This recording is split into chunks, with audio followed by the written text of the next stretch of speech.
বাংলাদেশের অন্যতম প্রধান আমদানি বাজার ব্রাজিল ও আর্জেন্টিনা। লাতিন আমেরিকার দেশ দুটি থেকে প্রতি বছর প্রচুর পরিমাণে তেল, গম, চিনি, মাংসসহ নানা ধরনের ফল ও মশলা আমদানি করে বাংলাদেশ। কিন্তু ওই অঞ্চলে গত কয়েক মাস তীব্র খরার কারণে এবছর কৃষি উৎপাদন কমে যাওয়ার আশঙ্কা দেখা দেয়, যার ফলে অনিশ্চয়তায় পড়ে সয়াবিনের মতো নিত্য প্রয়োজনীয় বিভিন্ন পণ্যের আমদানি। তবে সেই ধাক্কা কাটিয়ে অবশেষে ঘুরে দাঁড়াতে শুরু করেছে ব্রাজিল আর্জেন্টিনা। তাতে আশার আলো দেখছে বাংলাদেশ। ব্রাজিলে এবছর খরা সত্ত্বেও রেকর্ড পরিমাণ ফসল ফলবে বলে পূর্বাভাস দিয়েছে Brazilian institute of geography and statistics বা IBGE। সম্প্রতি এক বিবৃতিতে সরকারি সংস্থাটি জানিয়েছে 2022 সালে দেশটিতে ফসল উৎপাদন 26,15,00,000 টনে পৌঁছাতে পারে, যা গত বছরের তুলনায় অন্তত 3.3% বেশি। এবারের মৌসুমে ব্রাজিলের প্রধান কৃষিপণ্য সয়াবিন ঘরে তোলা প্রায় শেষের পথে। সেখানে গত মার্চের তুলনায় এপ্রিলে সয়াবিনের উৎপাদন বেড়েছে অন্তত 2%। ব্রাজিলের মতো খরা পরিস্থিতি কাটিয়ে উঠেছে প্রতিবেশী আর্জেন্টিনাও।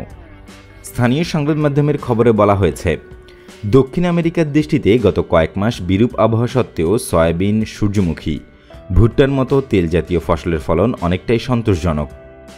প্রক্রিয়াজাত সয়াবিন রপ্তানিতে বিশ্বে 1 নম্বর এবং ভুট্টা রপ্তানিতে দ্বিতীয় আর্জেন্টিনা।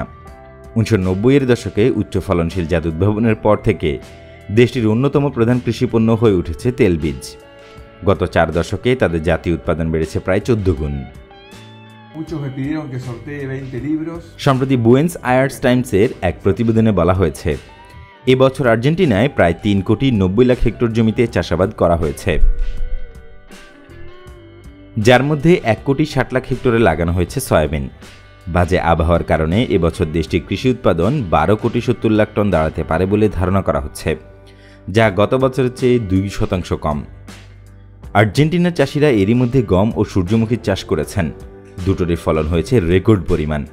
তারা এখন চাষ করছেন সয়াবিন ও ভুট্টা। মে মাসের মাঝামাঝি থেকে গম বপনের নতুন মৌসুম শুরু হবে দেশটিতে। ধারণা করা হচ্ছে আর্জেন্টিনার কৃষিপণ্য রপ্তানি এবছর রেকর্ড $4,100 কোটি পৌঁছাবে, যা 2021 সালের তুলনায় প্রায় $300 কোটি বেশি। লাতিন আমেরিকার দেশ দুটিতে খরা সমস্যা মিটে যাওয়ায় আশার আলো দেখতে শুরু করেছে বাংলাদেশ, কারণ দেশে সয়াবিন তেল আমদানি করা মূলত ব্রাজিল ও আর্জেন্টিনা থেকেই হয়। ব্রাজিল আর্জেন্টিনায় খরা আর বিশ্ববাজারে দাম বাড়ার কারণ দেখিয়ে দেশেই এরই মধ্যে কয়েক দফায় বাড়ানো হয়েছে সয়াবিন তেলের দাম। তবে খরা সমস্যা কাটিয়ে ব্রাজিল আর্জেন্টিনায় তেল বীজের বাম্পার ফলন বাংলাদেশি ক্রেতাদের আশাবাদী করে তুলেছে।